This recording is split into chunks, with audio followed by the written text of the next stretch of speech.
Helt skulle. Ja. Prøv lige at tænke på noget. Hvis nu, at du måtte bestemme hele dagen over, hvad det var, vi skulle spise. Til morgenmad, til frokost, til aftensmad. Jeg ved det, så siger jeg snoller. Snoller. Ja. Hele dagen. Ja. Guffi. Det gad jeg virkelig godt. Hvad bestemmer du?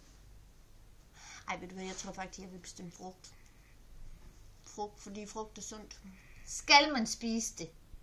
Ja, frugt er sundt. Der er mega mange terminer i frugt, hvis du lige tænker om det. Hvad dag er det i dag? Hvad tænker du i dag? Hvad dag det er i dag? Hvad skal man spise i dag? Hvad er det for en dag i dag? Hey, ved du hvad?